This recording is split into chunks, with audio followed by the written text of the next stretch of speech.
Anti-Semitic. Only one word. Only one word.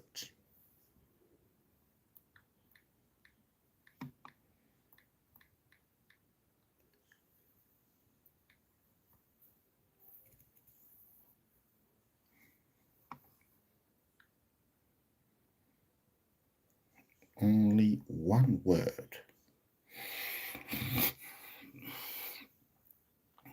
What is the meaning of the word anti-Semitic? Can one tell us? Please put in the comment section below. We are so desperate to learn.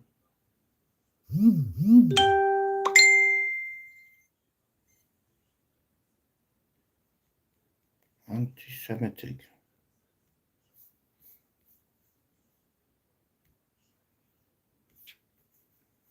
Right, let's go here. Google definition from Oxford language. Anti-Semitic. It's actually spelled ANTI hyphen SEMITIC. I don't know why the S is in capital or right uppercase. It's an adjective. It's an adjective, and it's one of the most used word in the Israeli. How can I say this?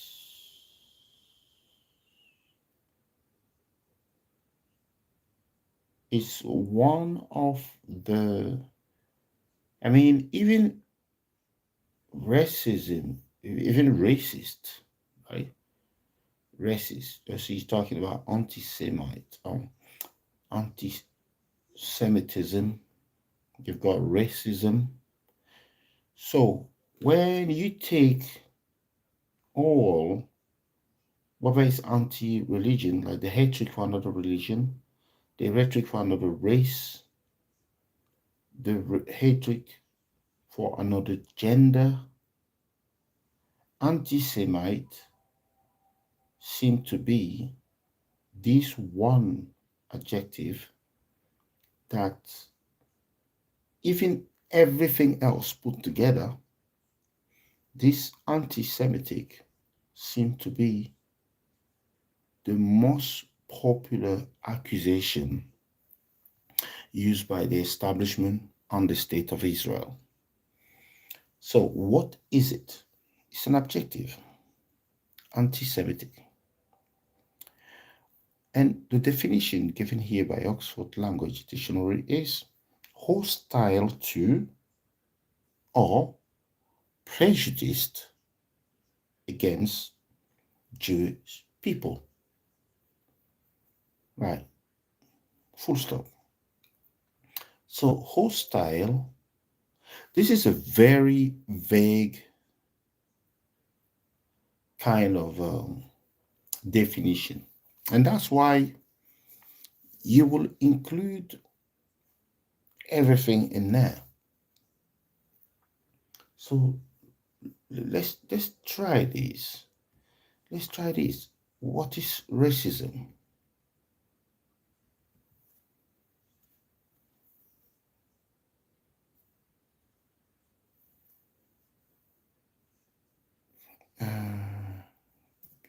What is racism?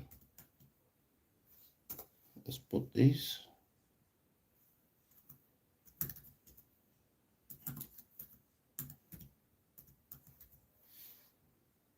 What is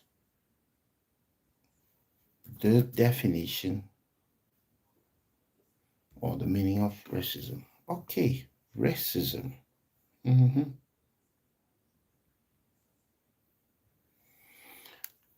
Right. Again, from Oxford Language Dictionary, racism. So now, prejudice, discrimination, or antagonism by an individual, community, or institution against a person or people on the basis of their membership of a particular racial or ethnic group, typically one that is a minority or marginalized. Right. So, why was there a need to create another word that is called anti Semitism? When in fact racism would have been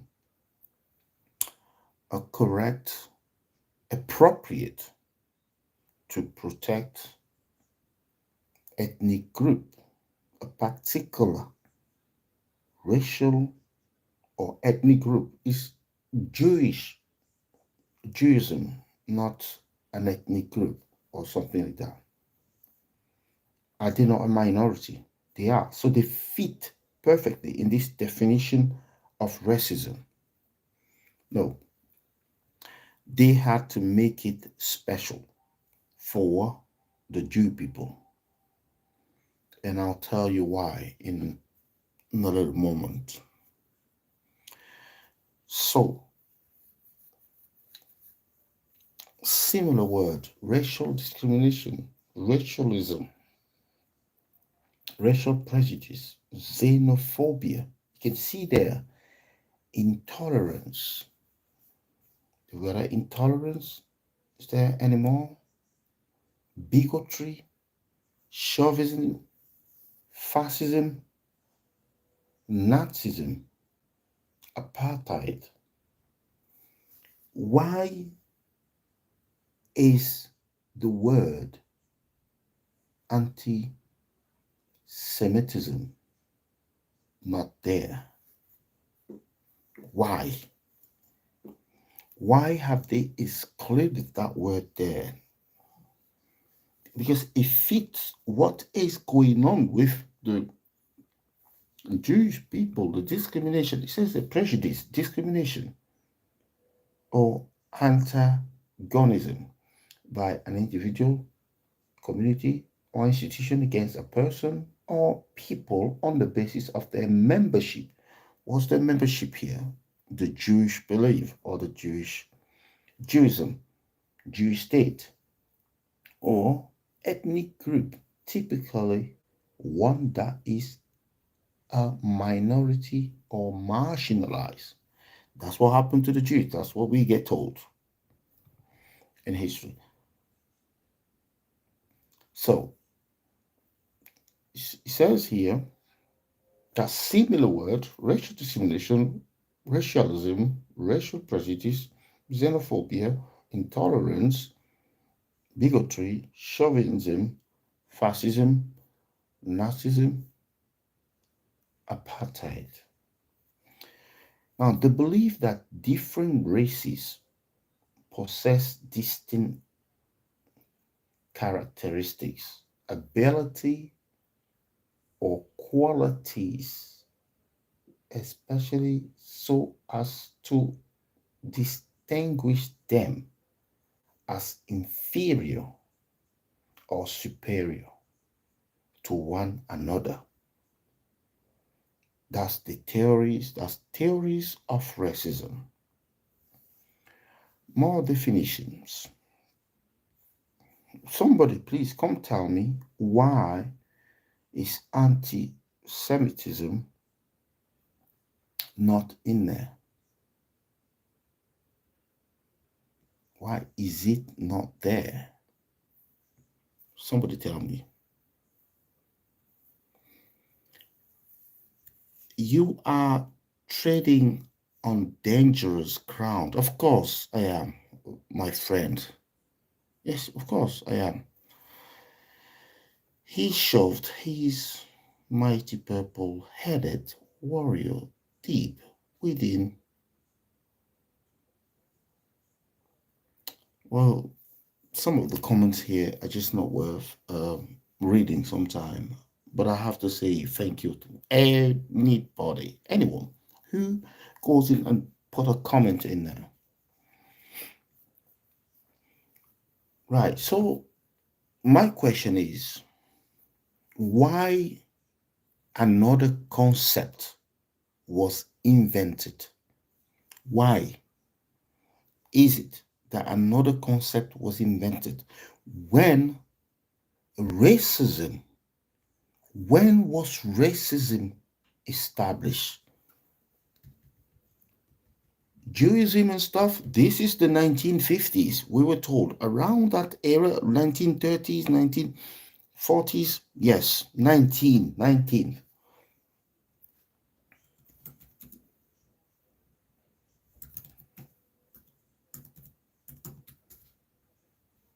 When was racism invented? Yes. Content.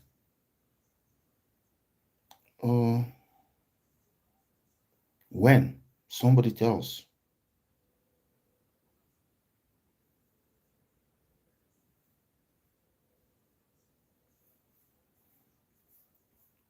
The Chronicle of Higher Education.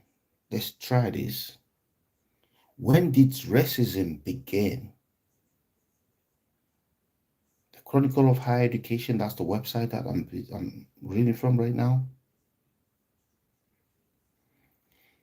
Does racism have its roots in the ancient and pre-modern past, or is it a product of Western modernity? That question has animated a significant body of recent scholarship on Asian, medieval, and early modern texts and cultural practices. In this, in his 2015 editorial introduction to a journal issue on race and the Middle Age, the medievalist called Whitaker wrote that the question of race's relevance is solved. Yes, the Middle Ages have been thoroughly raced, but has it? The recent scholarship on medieval racism resolutely rejects and seeks to overturn a prior consensus broadly dating from the 1990s that the concept of race is both modern and Western. What constituted what constituted modernity was up for grab depending on the scholar. It could be as early as the 17th. So it's not the 19th, 17th century here. So 1700s, as late as the 19th century. But there was general agreement that what we witness in ancient and pre-modern history is xenophobia, prejudice, and ethnocentrism, but not racism. The origin of racism, these scholars argue, were tethered to the rise of centralized state or nationalism and anthropology or biological science. In other words, the appendage of modernity. But by 2019, the Trump presidency, the specter of white supremacy, and the increasingly tense and ugly exchange on social media amongst medieval scholars as well as between scholar and alt-right pundit ensured that the annual International Congress of Medieval Studies in Kalamazoo, Michigan, was so political charged and fraction that it made the front page of the New York Times. At the core of these divisions, both at the conference and more broadly in the published scholarship, is the fraud question on whether race and racism are viable categories in the study of the European pre-modern. So that is the end of the free article here.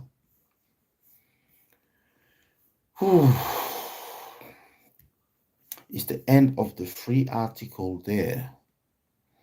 So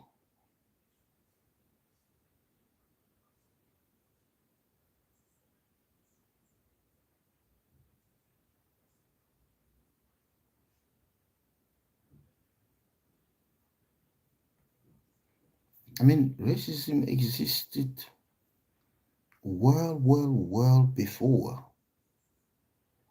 Well, xenophobia. And why were black people used as slave? Why were they used as slave? Why particularly people of dark skin? Why were they used as slaves? Why were they colonized? What was that about?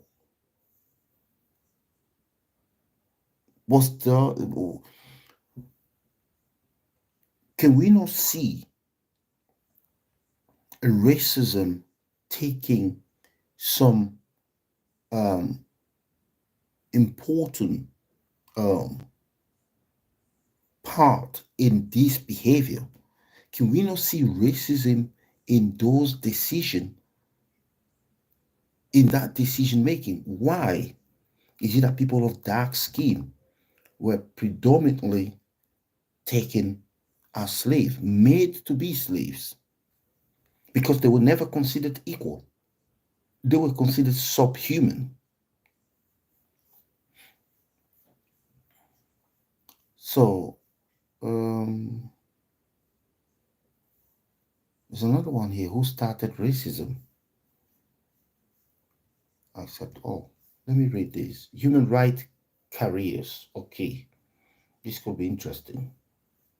So racism occurs when an individual, community, or institution discriminates against someone based on their belongings to a racial or ethnic group, in particular, a group that's been marginalized. Racism can be interpersonal, institutional, and even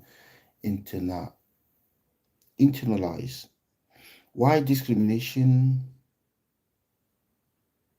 includes attitude, action, and system. Where did racism come from?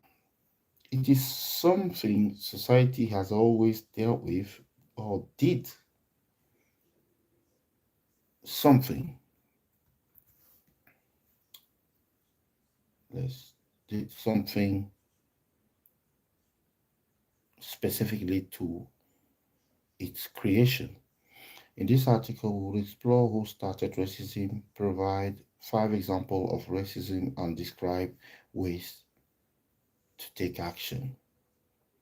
Racism is discrimination based on an individual or community race, while bigotry and social exclusion have always occurred.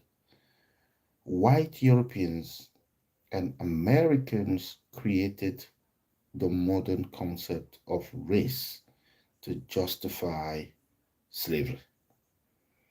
There you go. It's written there in bold. Where did racism come from? To understand racism, we must first understand the concept of race. It's a relatively recent development in the history of humankind. For thousands of years, people didn't categorize humans by race. They were aware of differences and didn't see everyone as equal. But the concept of race didn't truly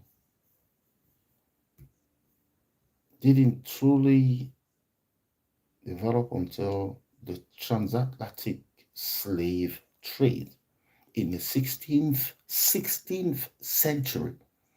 Slavery had existed before, but many people worried about the practice's moral implication. Was it acceptable to enslave other humans? Question. When the demand for enslaved labor increased in the 17th century, white European and American needed a justification for slavery. They found one in the form of race. In an article for Time, Professor Andrew Caron described how scientists and philosophers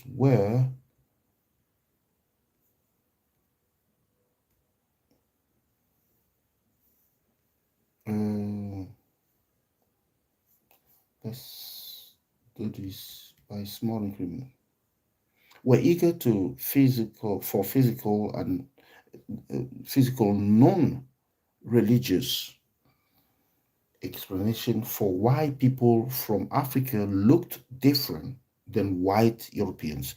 These thinkers were not only interested in science, they were searching for reason why slavery was acceptable. Through experiments and theories now recognized as pseudo-scientific, white Europeans and Americans created a racial hierarchy. Hierarchy that put white people at the top and black people at the bottom. Some races were just born to be enslaved.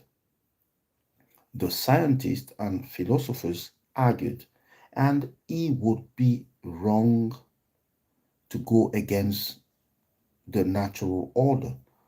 There were also religious justification for slavery, but the idea of race ran through them all.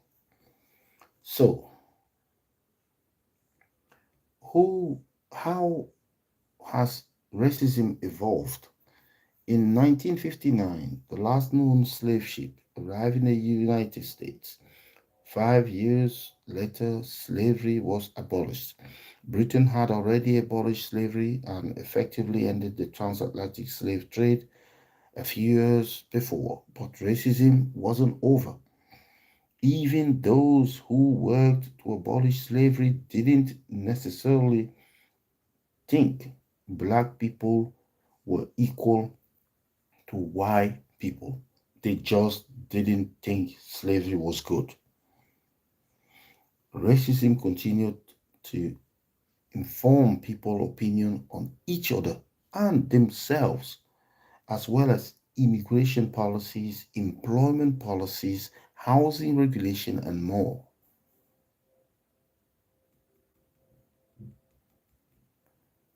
While overt racism is no longer acceptable in many societies, all policies and subconscious racism continue to fuel racial inequality. Instead of acknowledging the legacy of slavery and other injustice from the past, many people believe inequality is the result of innate racial difference. That assumes race is a biological reality, which is not. Modern science shows there is no biological basis for race. Race, as a complex, ever changing political and social construct, is real, but there is nothing in our DNA that divides humans into racial groups. What are five examples of racism? Racism comes in many subtle and overt form. So how do you recognize it when it happens? Here are five examples everyone should know about.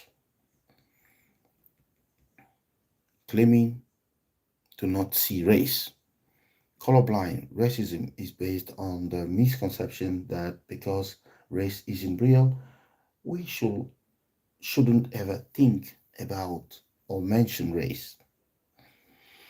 Race isn't biological reality, but it still exists as a social construct, and racism is certainly real. Those who claim to not see race often end up perpetuating microaggressions, which are unintentional acts or comment that marginalize people based on race. They can even express overtly bigoted view while claiming it's not about race. According to a study on the effects of color blindness in a medical setting, researchers found that physicians using a colorblind ideology are actually more likely to use race in their screening and treatment decision. By refusing to see racism, people trying to be colorblind end up protecting it. So, using racial slur and spreading racial stereotype. Racial slurs and racial stereotype are two of the clearest examples of racism. Slurs are offensive words and phrases used to degrade and discriminate against individual or groups of people from certain racial or ethnic groups. Many slurs are widely condemned and may even constitute hate speech, which several countries have laws against. Racial stereotypes are generalized belief or perception about people based on their race, and while many are negative, example given here, certain groups are prone to violence or criminal behavior. Some are more positive. Negative stereotype can be especially harmful as they lead to discrimination, social exclusion, and psychological harm. Even positive stereotypes are still disrespectful as they project oversimplify expectation into people. Let's move to number three example discrimination against people based on race. Racial discrimination is one of the most prevalent form of racism. It refers to the unfair and prejudicial treatment of individuals or group based on their race. Around the world, it manifests in employment, housing, education, the justice system, healthcare, and more. Racial discrimination is often subtle. Laws and actions don't need to mention race discriminatory to be discriminatory. As an example, black girls are more likely to face extreme disciplinary action at school in the US, but there is no acknowledgement that it's because of their race. In 2014, a 12-year-old faced criminal charges and expulsion after writing the word hi on a locker. Uh, Wow, the white female classmate who was involved got a more merciful punishment. We all live this. We all face this. There was no policy stating that black girls would get harsher punishment, but it is it still happened. Discriminatory action can still be discriminatory even if they don't mention race. Dividing society by race, known as racial segregation. Dividing society by race means restricting access to resources, institution, service, opportunity based on a person's race. The two clearest examples are apartheid in South Africa and the Jim Crow law in the American South. In both, black people were forced into segregation neighborhood, schools, public facility, and section of public transportation. In the United States, a doctrine of separate but equal try to justify this segregation. But black Americans always got worse treatment and service. The same thing happened in South Africa. dividing society by race with the intent to hoard resources for superior race and prevent race mixing is blatantly racist, even if things were separate but equal. Enforced segregation is still a violation of human rights. Number five here, and I think the last one, eliminating people based on race. Killing someone based on their race is a hate crime. When a large number of people are killed based on their race, is genocide. That's what's happening in Palestine.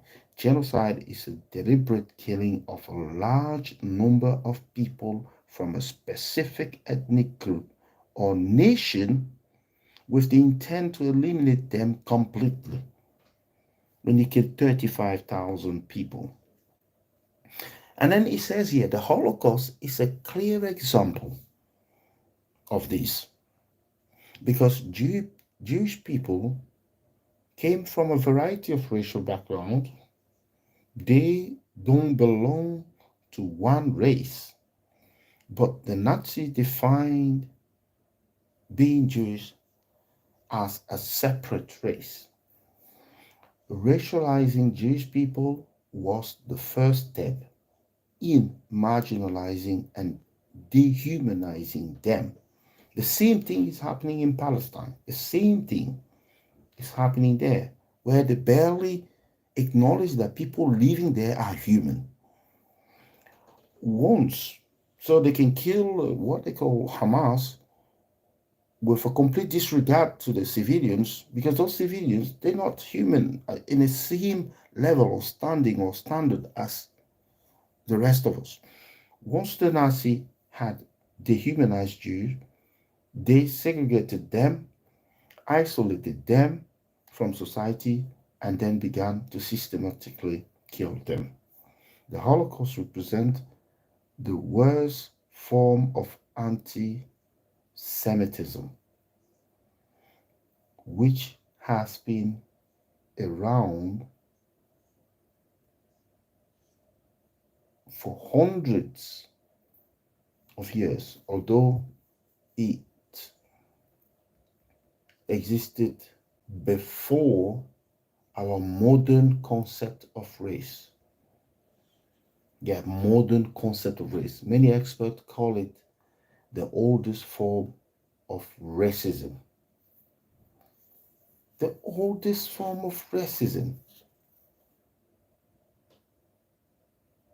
The oldest form of racism. How do you take action against racism? Racism exists everywhere in the world. It continues to harm individuals, community, and entire countries. What can I do about it? Here are three ways to take action. Number one, understand what racism looks like. Understand problem is the first step to solving the problem. When it comes to racism, there's also many manifestation beyond blatant slur and discrimination. Many forms of racism are completely unintentional, but that doesn't negate their negative impact. If you want to take action against racism, should educate yourself as much as possible, read books, blah blah. So, and second one, it says advocate for policy change. Advocate for policy change. Institutionalized racism is a complex web of policies, regulation laws, and other systems that reinforce or perpetuate racism at every level of society. Unless these systems are changed, racism will persist even if individuals adjust their attitude about race and racism. To take action, you can vote for progressive policies and laws, support the advocacy group, examine regulation at your workplace, school, or institution you are part of. And the next one and the last one, commit to personal change. Because racism is such a huge issue, it can be hard to know how to address it. At the end of the day, all you can control is yourself. Even people who don't think you are racist against any group most likely harbor some subconscious biases, stereotype, and or internalized racism. Commit to making change in your life, whether that means taking a closer look at your belief or interactions, or calling out racism when others express it. Levels of personal responsibility vary. If you are a member of a marginalized group, your experience with racism and your need for personal changes will be different than a white person. Too often, members of racialized groups are expected to carry the burden of ending racism on their own. Solidarity with other group, community, race, care, and rest are essential to long-term sustainable progress. So I didn't intend to have such a long video here, but I did. So, because slavery was known as the spoil of war, the Roman took slaves to the Egyptian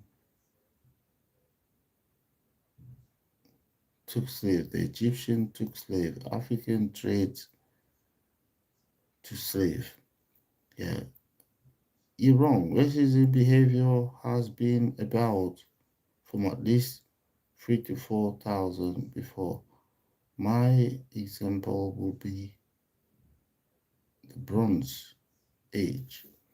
This is a Merryman. Racism is a natural emotion that's all about fear of a unknown power or change. Basic sociological thought.